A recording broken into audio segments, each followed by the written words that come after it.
आपने पूछा कि क्या उत्तम क्षमा गृहस्थ के संभव है? क्या गृहस्थ भी क्रोध कर सकता है?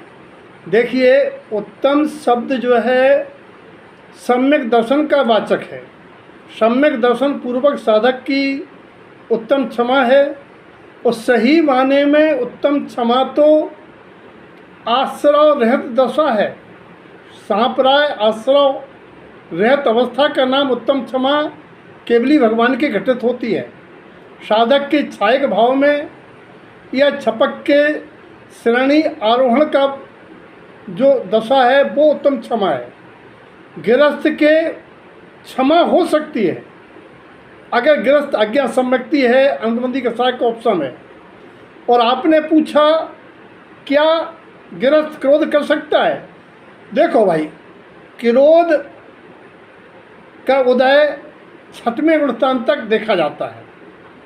यानी मुनि भी संजुलन कसाय के उदय में क्रोध कर सकता है। वृत्ति श्रावक भी प्रतीक्षानमन कसाय के उदय में क्रोध कर सकता है। गृहस्थ भी अप्रतीक्षानमन कसाय ऊपर वाली कसायों के उदय में कर सकता है। गृहस्थ का अनंत मंदी क्रोध कसाय ये नुकसानदायक है, जिसका लक्षण है अन्याय अनीति के लिए, अधर्म के लिए, अपनी गलती दबाने के लिए, अपने अरमानों की पूर्ति में बाधकों पर क्रोध करना, ये अनुचित है। इसीलिए जहाँ तक आपने पूछा, देखिए, जब उसी भाव से मोक्ष जाने वाले चक्रवर्ती और बलभद्र लोग के क्रोध कर सकते हैं, कसाय भड़क सकती है। जब चरम शरीर तीर्थंकर क्रोध करता है तो दूसरे भाई को उस क्रोध से वैराग्य उमड़ता है, दीक्षा धारण कर लेता है। लेकिन वो चक्रवर्ती भी मुनि के चरणों में लुट जाता है।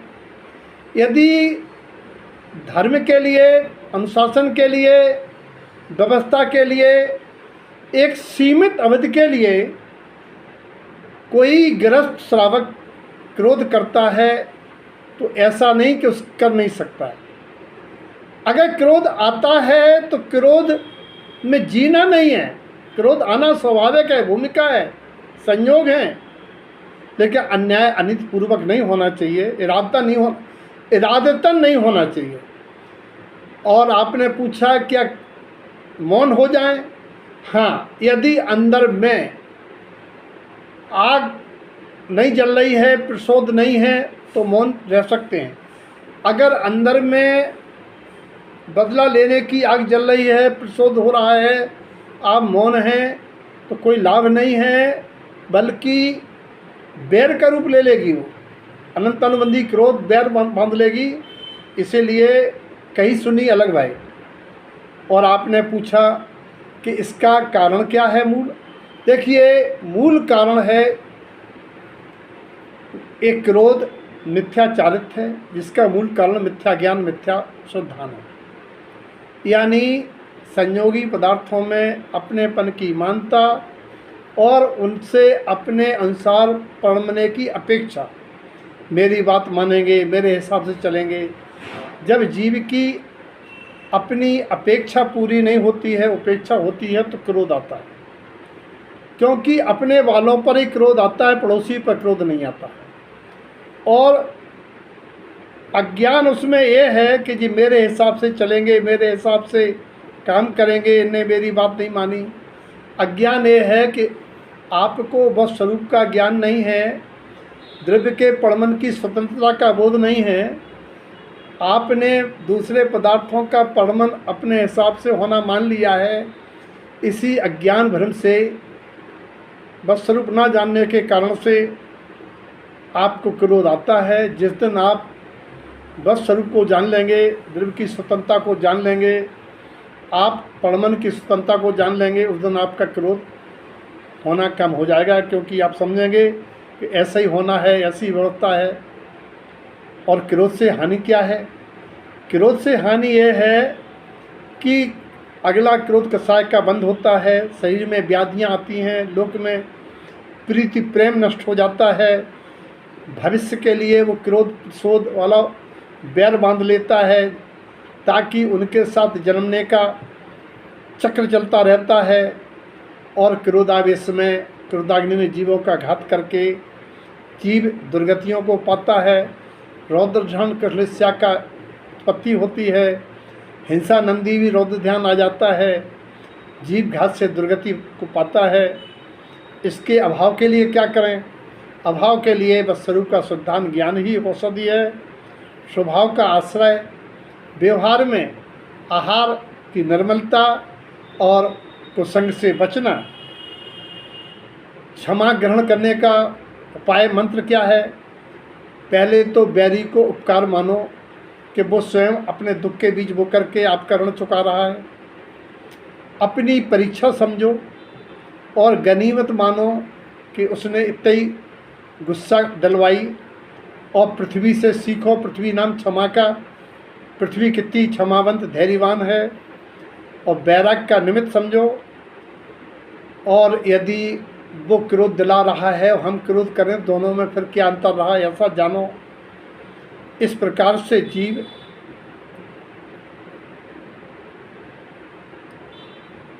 क्रोध के हानि जिसको प्राप्त हुई है उनका चिंतन करो।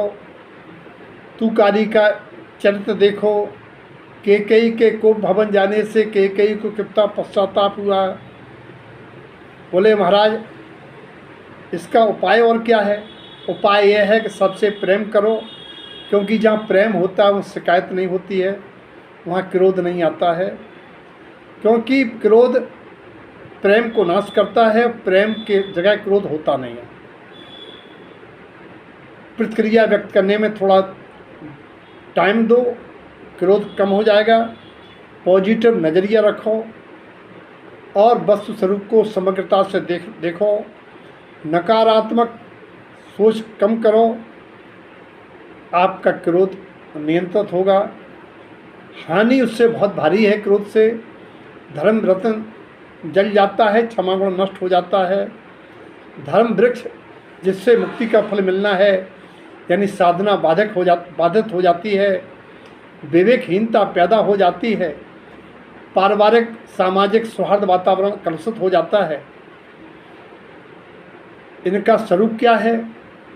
क्षमा का स्वरूप है क्रोध के निमित्त मिलने पर भी, अपकार करने पर